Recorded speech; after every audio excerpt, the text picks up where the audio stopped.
Good morning, y'all. God, I went Missouri, forgive me. Welcome to another episode of Spilling Tea. I'm your host, Tiffany Daniels. We're going to that horrible world known as the JRC, but before we do, the usual disclaimers. If you look back behind me, that would be Tug. So, I watch you guys on the Roku on my days off work because, yeah, let's face it, majority of the time I'm following JRC news. I'm trying to see what's going on against the fight against seclusion and restraint. I don't know what off time is, so when I can, I do still try to watch you guys. Like today, which, like, immediately after I do all those videos is going to be my second set of exercise for the day because I don't know what the word chill means, apparently. Sorry for blabbing at you. In the description box, you can find a link to the article that the Judge Rotenberg Educational Center doesn't want you to read. It's written by NeuroClastic, a small non-for-profit started by autistics for autistics, wherein they interviewed and surveyed over 900 ABA professionals in regards to the JRC's so-called behavior modification program. Matter of fact, the JRC doesn't want you to read this article so much. They've threatened NeuroClastic with a defamation lawsuit if they did not remove it from the website. NeuroClastic has refused. You know the drill. Please read the article. Share it on all your social media. Also included in there, NeuroClastic's public statement regards to the defamation lawsuit threat, as well as a link to their GoFundMe. We are crowdfunding in case the JRC actually sees through with their threat. Also included in there, the Ozarks' first article in regards to Agape Boarding School, also known as Stone for Help Boarding School situation. A so-called Christian-themed boarding school based out of Stockton, Missouri that takes in so-called troubled male teens that has impending over 21 civil lawsuits, claims, and allegations leveled against it, all which have been substantiated by the Missouri Department of Social Services, and they include the following. Sodomy, rape, sexual assault, child abuse, psychological and emotional abuse, child trafficking, starvation, and that's just for starters. You have one former staff member arrested by the FBI, another a doctor still on the premises with full access to the boys up on multiple, again, substantiated claims of sodomy, rape, and sexual assault of the boys there.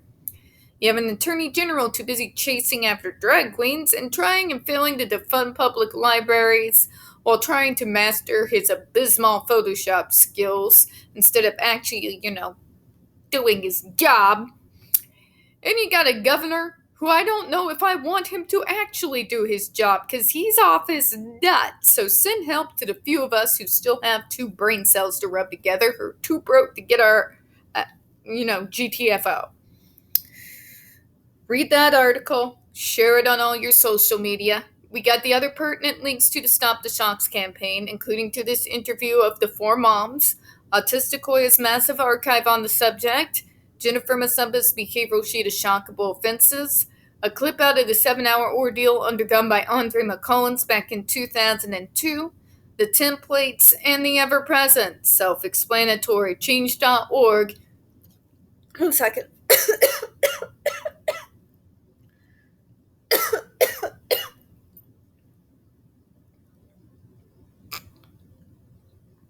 One second.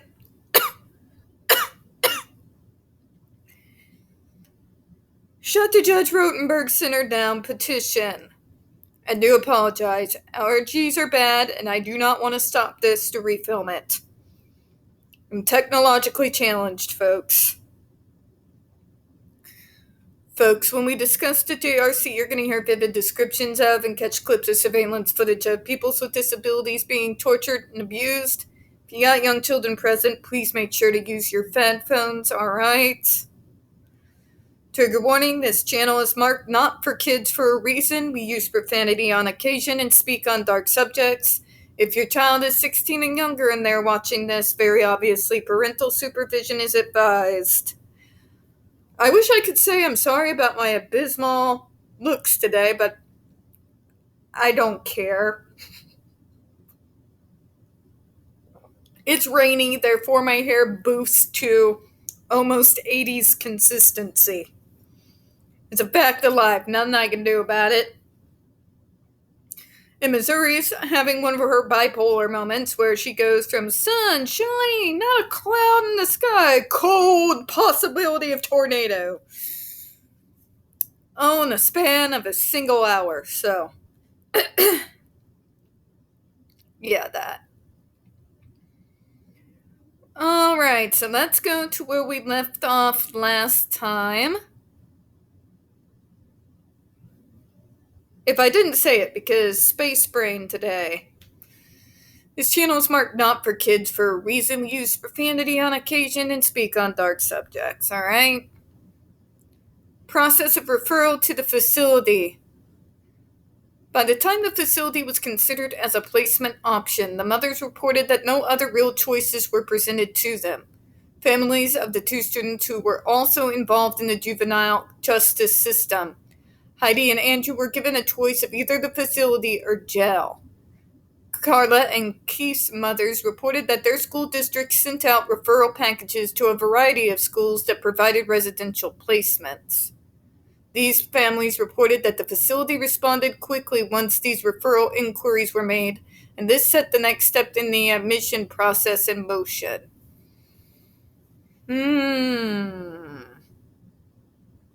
You see what I'm saying? You see what I'm saying? So first, nobody took the logical step to refer these parents to professionals to get an official full functional behavioral assessment done.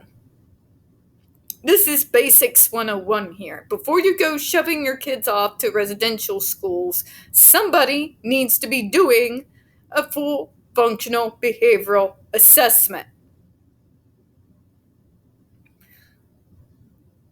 We also have a situation where, because there was no full functional behavioral assessment done, or even a full functional assessment, there was no behavioral intervention plan put into place. Therefore, what these schools were doing was just basically throwing noodles at a wall and praying one of them would stick. When that didn't happen, yeah. So when these individuals try to sit there and tell you that everything else was tried, link them to this. Link them to this, please. Because very literally nothing was done. Zilch. Nada. Nothing. Nothing. At all. At all. Not even the bare minimum was done on the behalf of these kids before they shoved them into these places. With no plan. With no grounded baseline to even start the beginnings of a plan. Gee, I wonder why it failed and they got sent from school to school.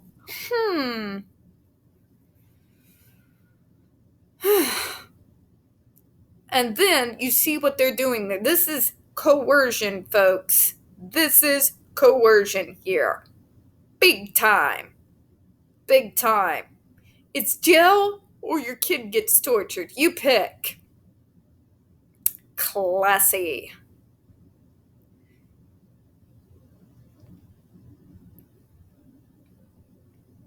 And who's surprised that those money grifters, the JRC, jumped as soon as they had a possibility of another $250,000 a year ahead?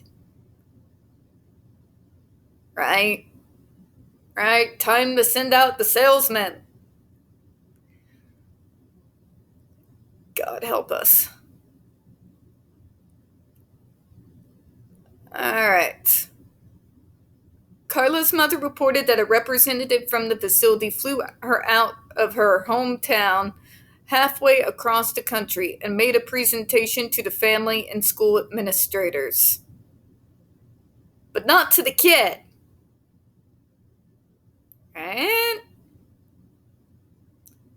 This is a wonderful school. Look at our bad acid trip Disney nightmare. Gah. I can't get over how they decorated that school. It looks like a kid-friendly place. I would rather die. And that's before the torture starts. I would rather die. All mothers reported feeling stressed and essentially forced to make a quick decision regarding this placement. Okay, if you've been in sales, there's a term for this. When you pressure someone into something. When you're pressuring them into the sale, where you're basically forcing them into it.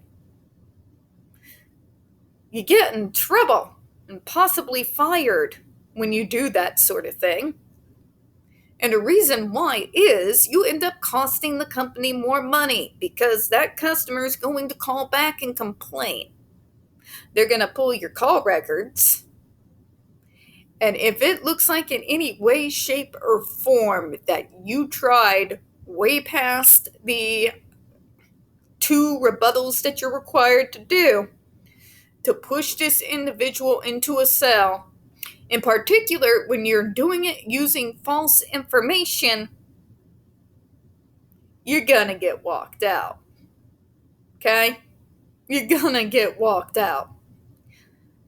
Never happened to me, in spite of all the pressure they put on me to hit my numbers, but I've seen it happen to quite a few call center comrades of mine. Alright?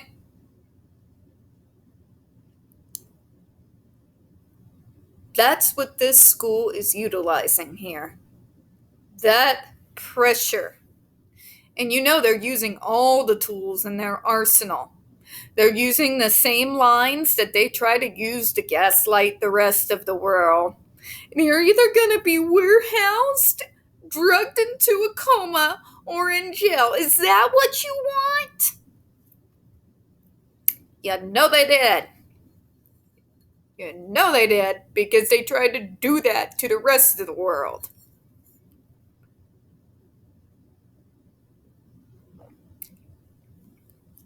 Rushed into quick decisions. Regret for the rest of your life.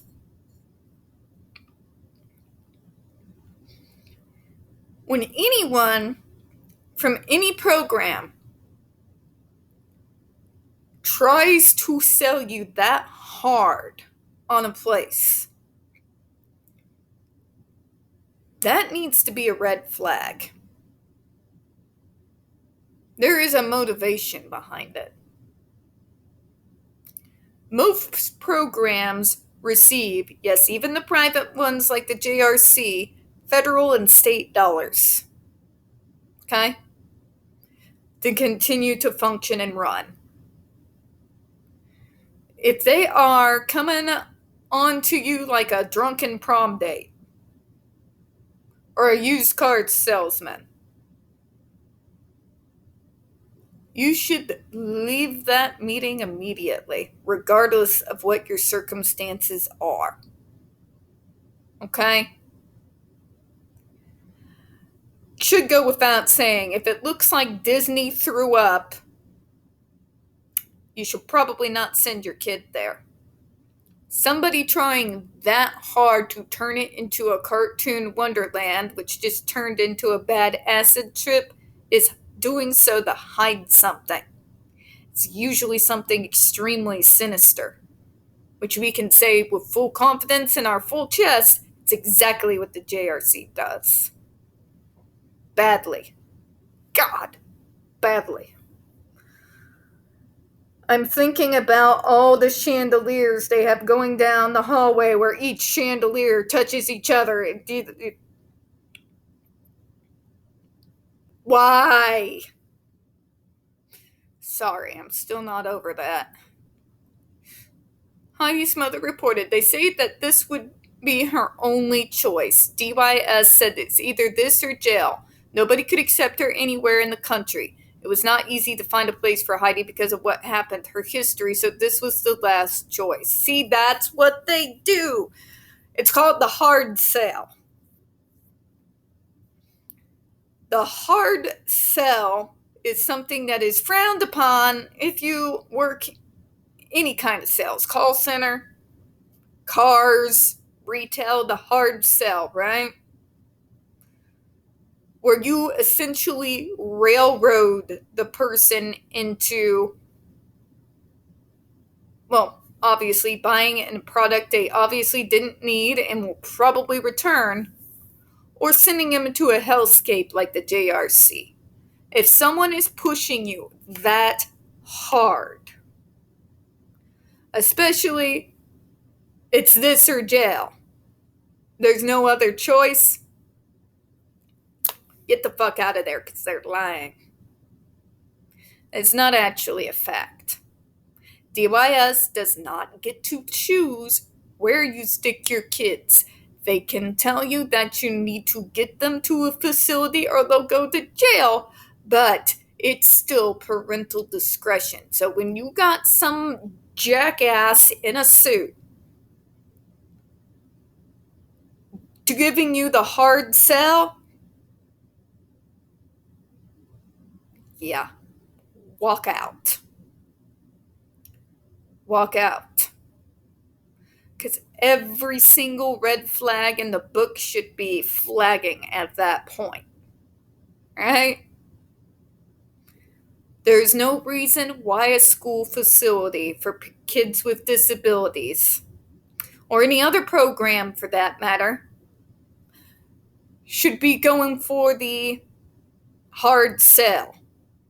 Why they're trying to railroad you. Again, I say this as someone who's also, well, obviously worked in the field, right? I've worked in the field. I've also been a consumer. And during my time as a consumer, I had 3 different programs. Well, 3 different places that I received service from at different points of my life. First one was Judavine, which was created out in St. Louis.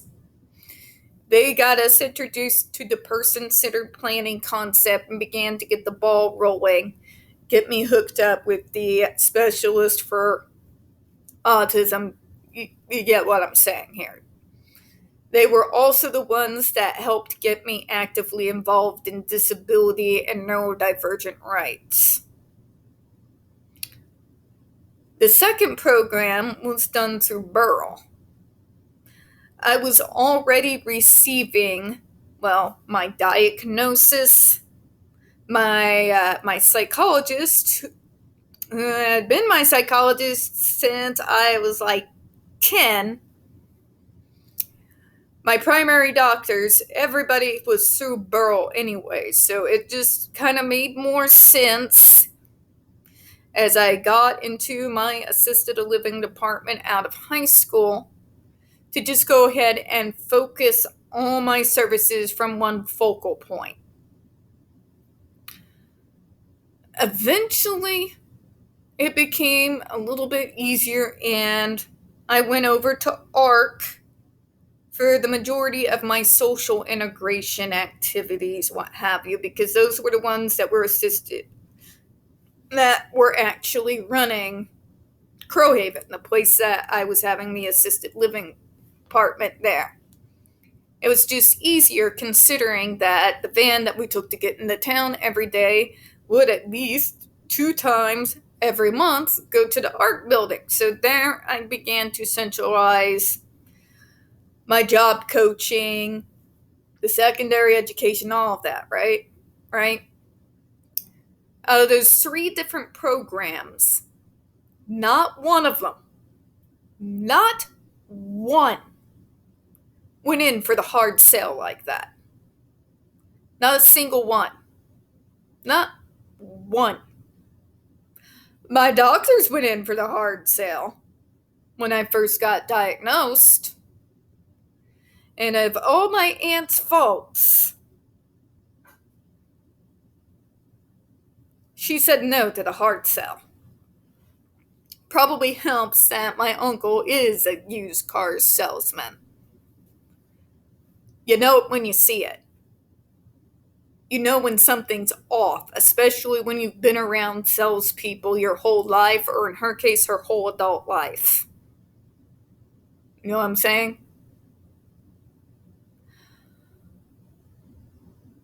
No facility should be trying that hard to get you to place your child at their specific facility. These places already receive state and federal funding to continue to run, even though they're considered private orgs. Mine were non-for-profits, but folks, they still made a living off of us. None of them went for the hard sell. The doctors trying to make my aunt put me on pills went for the hard sell. None of these facilities did. It was all ultimately, which makes this far different from the JRC, it was all ultimately left up to me. It was my choice. There was no sales pitch. There was a sitting down and going over what each place offered. How would it work best for the plan that was already put into place? You see?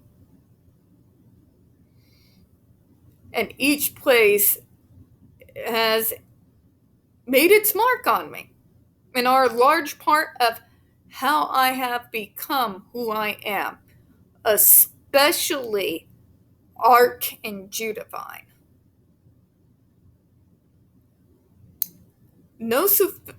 Regardless of what the situation is, nobody should be trying to railroad you into a split-second decision. Nobody. If you see that happening, you should know something is very, very wrong. You should leave that meeting immediately. Yes, even if they flew you out there at their own expense and won't let you leave until you sign, if you are forced to sign that, you go home, you get yourself a lawyer. Okay? We're going to close out on that. We don't get very many views on this channel. The few that we do get do tend to get removed from time to time. So folks, if you could, please don't forget to hit the like button, hit subscribe, and don't forget to hit the comments. I do appreciate your time. As always, folks, we here at Spilling Tea hope you have a good one. Bye-bye, everyone.